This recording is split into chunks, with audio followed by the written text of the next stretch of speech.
Welcome to the Network Build Grow podcast, the show where business owners, entrepreneurs, and professionals share their stories, lessons learned, and powerful strategies for building relationships and growing their circle of influence. With Melissa Taylor, your host, each week we'll bring you actionable insights to help you build a better network and a better business. Let's dive in. Well, welcome to the show, Jason. How are you doing? Hey, not bad. Glad to be here. Yeah, we have known each other, I think, since like 2017, and now it's 2026. So it's been a while. It has. It's been a long road, particularly getting through COVID. Yeah. Yeah, it has. And you have done a ton of stuff for me, banners, awards, promo items. Just, I can't thank you enough for all the stuff that you've supported me with and helped me with. So first, wanted to say that before we got started. Well, thank you. Glad to help. Yeah, absolutely. So tell us, why instant imprints? Why this industry? Well, it's an interesting concept in the sense that everyone, every organization, every business needs what we produce to some degree. So it's not an industry where I suffer for potential prospects. Mm-hmm. The main reason I ended up choosing it is I wanted something completely different from my background that I've had in the past. I used to work in banking, industrial analytics, those kinds of roles, and I wanted to stretch out the other side of my brain a little bit. And I've sort of found, and after going through this for many years now, when you're starting up a business, you tend to get into a long grind. So that once the excitement of opening up ends, then the real work starts setting in. And in my case, it helps me stay focused on what I need to do when I have new challenges, something different to deal with every day. And that's what this industry brings to me. And so it's helped me maintain focus on my customers, focus on the business, and still have some fun along the way, while we're grinding through and getting to profitability. Okay, so that's wonderful. And it sounds a little bit like herding cats sometimes. It is that I would describe the day to day of running a business is exactly that. It's just you don't know. Every day I make a plan on what I'm going to get to during the day, and I think the first step is usually tear up the plan. Yeah, because it's just something happens, something goes on, and you just have to be able to immediately shift focus, and then but still have the mindset to say, "Oh, I still need to get back to this." Still need to get back to that. So you do promotional products. That's, shirts, hats, ball caps, mugs, water bottles, pens, all those things. But then I don't think people realize that you do a lot of other stuff. I mean, we've gotten wooden cutting boards from you that you've laser printed names on, glass awards for Network Build Grow, our awards ceremony etched with names. Like, there's just a huge variety of things. As a part of what we do, we produce virtually anything that has graphics on it. And because we know our craft pretty well, that gives us the ability to come up with unique ideas. I kind of look at our business. I step back a little bit, and really what we do is we solve problems for our customers. So we provide solutions, and it's not so much that we're providing a pen, that's got something engraved on it.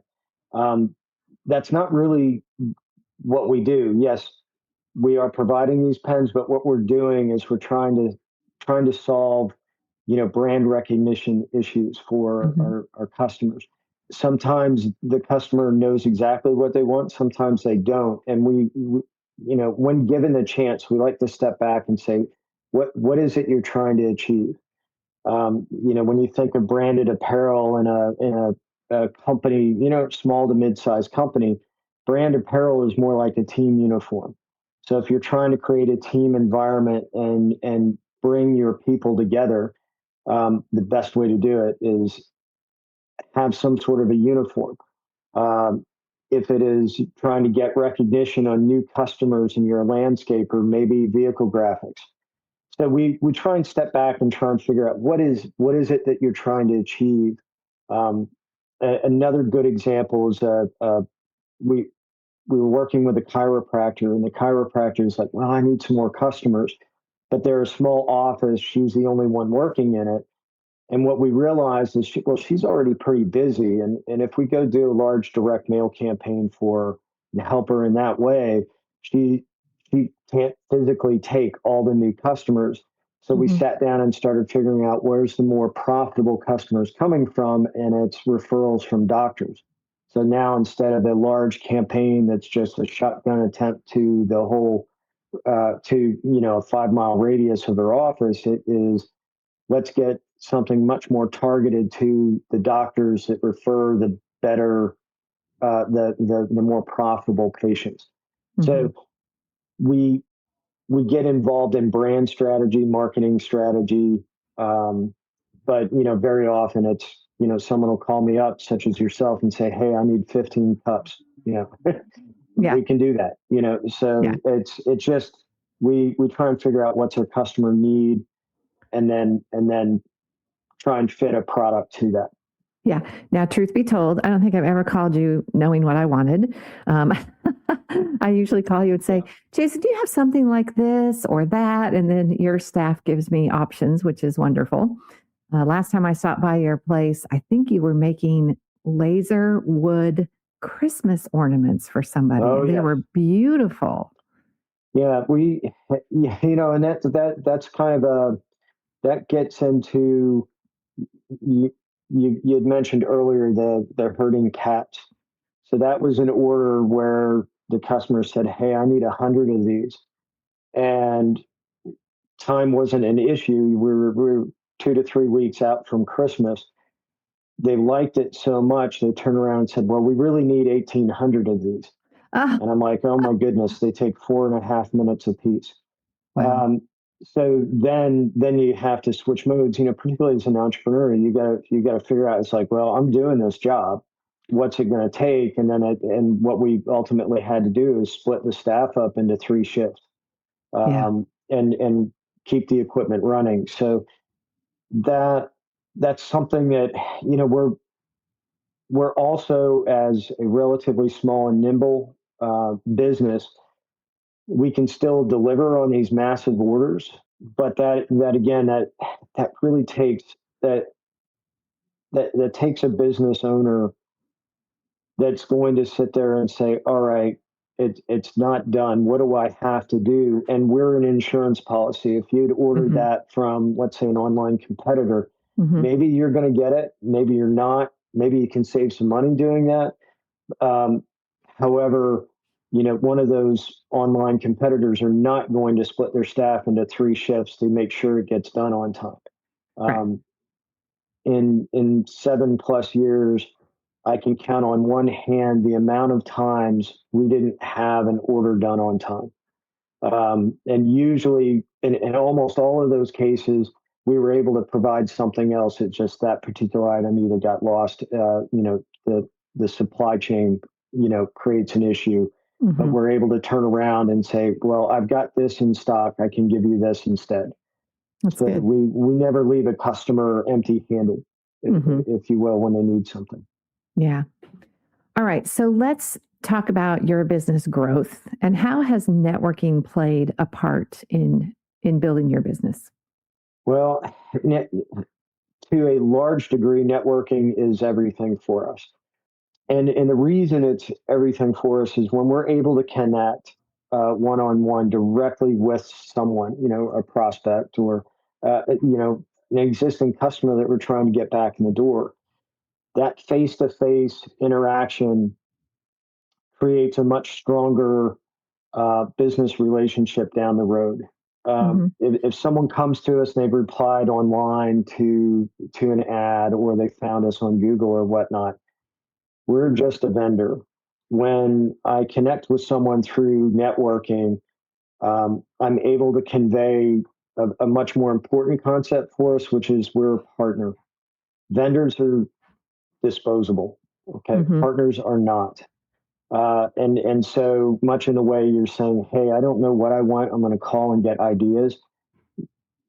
That doesn't work if you go online to something, and that doesn't work. Like if you're reaching out to us via these other methods, we never have the opportunity to convey the value that we provide that is beyond the pen. Okay, Mm-hmm. That's a minor detail of what we're doing. What we're doing is we're making it easy for you to get your branding needs done, and I can't convey that any other way other than networking.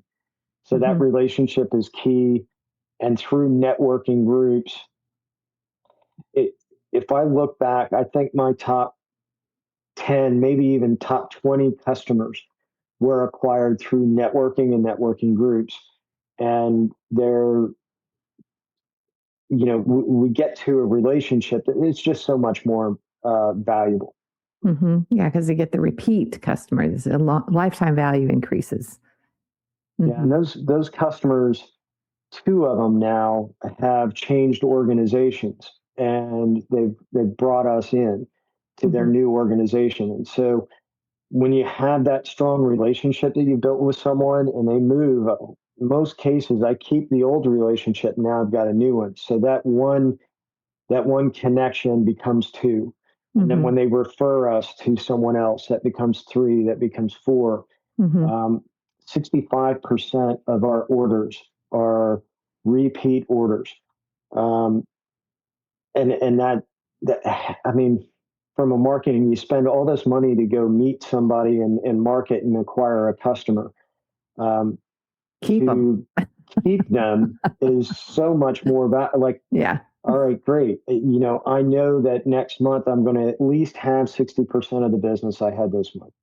Mm-hmm. So it makes things much, much easier. Um, Mm-hmm. the other thing is you use your networking group. So when I go into a networking meeting, and I was just at one for the Charlotte Chamber, and that particular networking group, I have people that I know that I have a good relationship, and they'll drag me over and say, "You need to talk to this person. Yeah. They're looking for what you need." And so now, when you're networking and you're building these relationships, they become part of your marketing team as well. Mm-hmm. So it's um, particularly for my business, I can't think of any other way that's more effective and better as far as getting new customers and strong customers. Mm-hmm. Yep. It's just the opportunities, it's like a domino effect when you have those relationships built. Now you are different than some of our listeners. You actually have a brick and mortar. You have a storefront. People can walk through your front door. Two of them. Two of them now. Yes, two of them Yeah. now. One in Charlotte and one in Greenville, I think, South Carolina, correct? Yes. Yeah. So what complexities does that put on you to find the time to leave the actual physical store location and go to like a networking event? That is, well, that's a challenge. There's no getting around that. Now, what I would say, before I acquired our Greenville location, I struggled with it because I was still in the mindset of I'm backup labor. So we get a job come in, and yeah, I do a little bit of marketing work, and all of a sudden, you know, something comes in and it's too easy for me to pick up and walk over to the laser engraver and start doing a job. Mm-hmm. When I acquired the second location, that model of owning and operating has to stop, and I was forced to. It was very good, and that splitting means that I no longer can do any operations in either of the stores.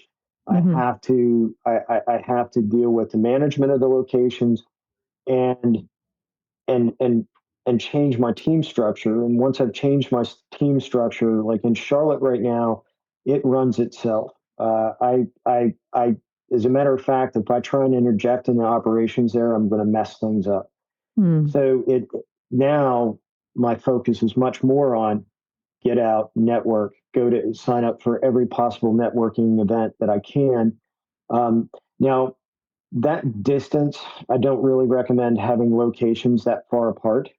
They're about an hour and a half. about an hour and a half. You throw in rush hour and the accident Mm-hmm. that happens every day. It's really 2 hours each way. So you then have to optimize your time. So I look at it and I was like, all right, I've got 2 days a week that I'm going to go down to Greenville, and I'm either going to meet with customers or go to networking events. Charlotte, the other 3 days, try and do networking events. And we're actually looking at opening a third studio location here in Charlotte. Mm-hmm. Once that gets up and going, that pressure increases a little bit more on me from an operations standpoint. However, it'll make it more efficient because the networking and marketing that I do in the Charlotte area just helps both locations. Yeah. So that's kind of where I would look at things. But for me, it's, you choose your networking groups as well. Where do you find the most important customers that you have? But you also don't want to discount. Like in my case, we have minimums. And so even though we do small orders from time to time, it's the same amount of overhead for me to do a larger order. And Mm-hmm. so we've started seeking out larger groups, or groups that have large organizations in it, or groups that, let's say, they're business consultants. They're still good to network with, even Mm-hmm. though they might only want one or two shirts, or they might need a small order. What's important to keep in mind is that person's network is also mine. Right. And so now, if that person is working at Microsoft, okay, great. Now I've got an in or a reason to connect with someone in Microsoft, right? Mm-hmm. So Mm-hmm. you you have to be smart about it. You have to think about it, and then work your contacts. And I'm not the greatest at this. There's others that are, but one thing that I do need to do more of is actually reach out and ask my contacts in the networking groups that I'm a part of to help me meet other people. It's kind of crazy because I think about, like, if you asked me, to connect with someone that was in my network, I'd absolutely do it. And yet mentally, I've got a barrier that reaching out to someone to say, hey, can you help me introduce me to another person? um, I have to do more of that, and frankly, a lot of the lessons learned in your group, Network Build Grow, constantly reminds me of the things that I know I should do and I'm not doing, and it helps me push me a little bit further in that networking. That's great. I love that we're pushing you. I love to hear that. Yeah. If you network for your business, you already know follow-up is everything when it comes to growing relationships and driving success. But here's the thing. Most of us want to follow up well. We just get stuck. Staying consistent, keeping it personal, making it stand out, it's hard. That's why I use NetEffect.io. It makes follow-up simple, cuts through all the noise, and helps me stay on top of every relationship without dropping the ball. I never miss a follow-up, and honestly, my network wouldn't be the same without it. So check it out, neteffect.io. And right now, you can use promo code NBG50 for 50% off of your first month. neteffect.io, your secret weapon to unforgettable follow-up. So how many groups are you currently involved in? Like, kind of not just like going every once in a while, but actually trying to like go consistently? Yeah. So the Charlotte Area Chamber, Mm-hmm. Network Build Grow, of course. Mm-hmm. I'm a Rotary member. Okay. So Mm-hmm. that's a group that it's a much longer play Mm-hmm. because, number one about Rotary, it's service above self, right? Mm-hmm. So you build relationships there and it takes longer. Um, I've been a part of other groups. I just haven't been back to them. And mainly it's conflicts or Mm-hmm. mix of people in the group. Mm-hmm. Network Charlotte, I think that's one. Mm-hmm. There's a few smaller groups that are out there that we're a part of, but chambers of commerce are really, really valuable. One of the challenges I have with a lot of chambers is they don't share emails.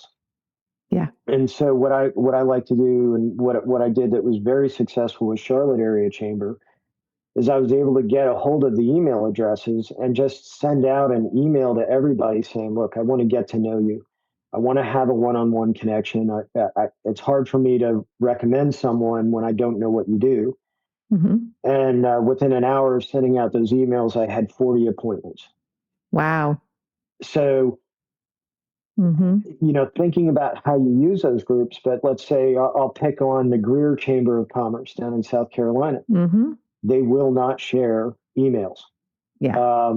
And so it makes it much more difficult in that value proposition of my showing. It's like, all right, as in any group, I'm sure you'd admit yours as well, as there's a core portion, and let's say it's less than 20% of the people that are a part of the group actually go to the coffees, the networking events.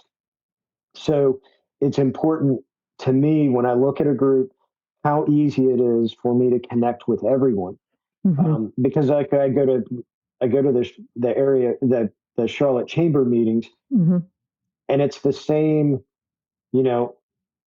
40 to 80 people at each event, yet there's 700 members.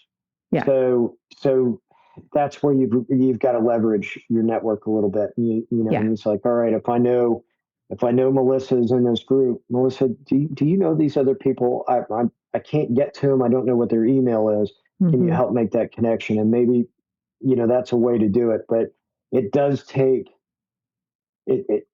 networking can't be done passively.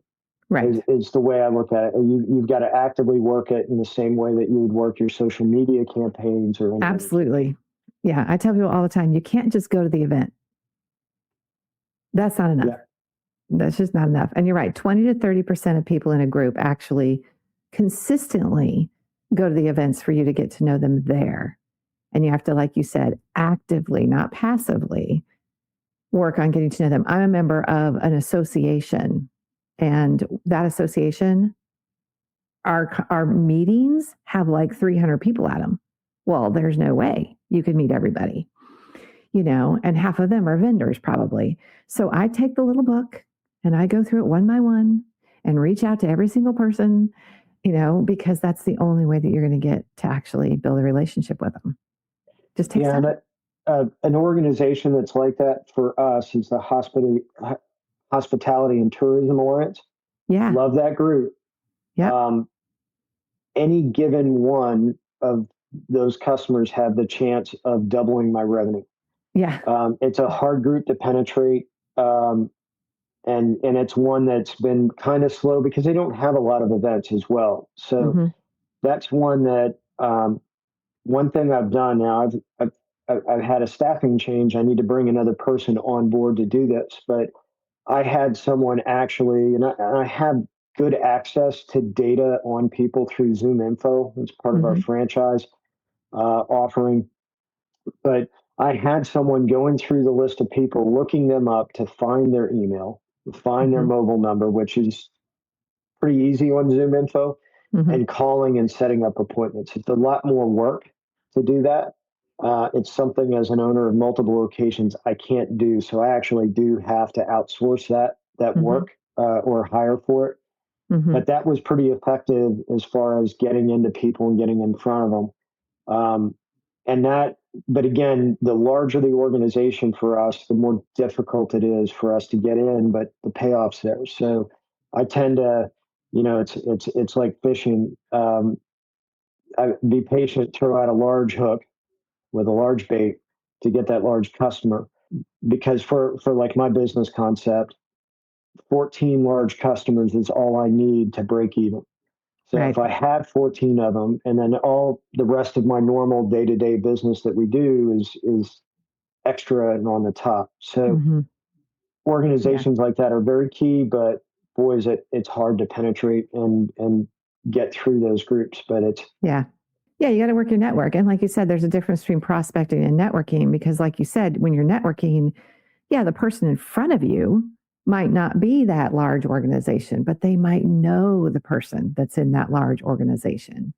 They might have a contact, they might have a connection. And so, what do they say? Every person knows about 200 people.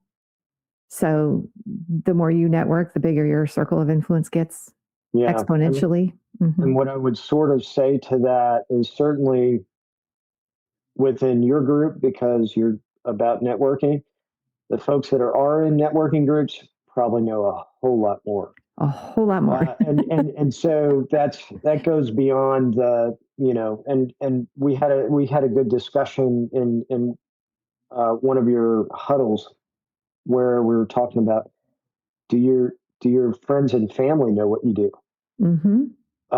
That's I look at that. That's my people that have the 200 plus contacts. And what's ridiculous when you don't let them know or you don't actively push within that network, right? They're going to be a stronger advocate for you because they're like, oh gosh, that's my neighbor. I better be nice. I better help them out, or your brothers, sisters, and so forth. It's like it's family, right? I mean, our insurance agent's our neighbor. Yeah, and one of my the person that built out my first store is a neighbor, and they have a construction company, and they're a customer of ours. And as a GC, they know a ton of other companies. So you really want to work that network and kind of be strategic about it. One of the other things that I think is also important is with strategic customers, making sure you thank them. And that's really easy from my perspective because I make gifts. So it's pretty easy for us to throw something together that doesn't cost me a whole lot to do, but has very high perceived value. So typically when we have a relationship with a strong customer, we take care of them in appropriate manners. It's not like you do need to be careful about that, because if you've got a large company, they may have a gift policy. So it's always good to ask, but we typically, if I've got someone that places a $20,000 order, we're going to do something pretty nice for them. And sometimes it's not directly for them. We'll do something pretty nice for their customers so that they can hand out and have something to give away. So we do a lot of that kind of stuff. It's important. And usually the ask, and a lot of times you don't have to directly ask for it, although you should, is, hey, is there someone you can refer us to? A lot of times that happens naturally, but it's still good to ask. Yeah, no, it's part of your process. If it's part of your process, it doesn't feel icky to anybody. It doesn't feel icky to them. It doesn't feel icky to you. It feels icky when it's not a part of your process. And that's part of the coaching. So I have an employee that down in Greenville, and right now she's a little bit undertasked. Okay, so I hired her in for graphics. Yet my store manager is also a graphic designer, and so she's not busy on graphics all day long. And so I've had her helping with marketing and so forth, and calling on customers, and it's definitely puts her out of her comfort zone. And whether it's her or me directly, it's the same thing. I tell you, I hate calling. Yeah. I get so many solicitations, and yet that's what I have to do that for work. So it's part of the process. You have to do it even though it's uncomfortable. I sort of coach it's okay to have rejection. Okay, that's gonna happen. Don't worry about it. It's just your job. So if you're calling that list of chamber members and the person's like, hey, why are you calling me? I'm not interested. And it's okay to just apologize, sorry to bother you, on to the next one. You got to set those things aside. And it's the same thing when I go to a networking group and I talk to someone and they're like, oh, I've got someone else. I like where I'm at. And I'm just like, that's great. Who are you using? Kind of thing. Oh, I've heard good things about it. Great. Move on. Yeah. When they have a problem, they'll come back to me. Yep. Right. Exactly. So that there is that uncomfortable nature that you just got to get around and move on. Yep. All right. Some rapid fire questions. Speaking about uncomfortable. Okay. Give me, because everybody doesn't know how to start a conversation. So rapid fire question. What is your number one kind of conversation starter when you go to an event for somebody you haven't met before? Other than what do you do? Well, that does tend to be my number one thing. I will ask, how long have you been in Charlotte? What do you like to do in the area? That people like to talk about their own activities, their business. I do like, I get people talking about what they do all the time, and eventually they'll turn around and ask me about mine. But what do you like to do in Charlotte? And if someone has a hobby, then it gets them opened up and talking about what they do. Yeah, which just deepens the relationship, because now you have stuff you can follow up with. You have a connection, maybe something in common. Maybe if they mentioned something and you know somebody else that likes that, you can now connect those two people together. Really important to get to know somebody on a deeper level. Well, this has been a great conversation, talking about networking and a little bit of prospecting as well. Yeah. So as always, I enjoy talking to you, and thanks for being with us today. Thank you, Melissa. Thanks for tuning into this episode of the Network Build Grow podcast. If you enjoyed today's conversation, be sure to subscribe, leave a review, and share it with a fellow entrepreneur or professional. And of course, if you're not yet part of our community, visit networkbuildgrow.com to connect with us. Until next time, keep building and keep growing.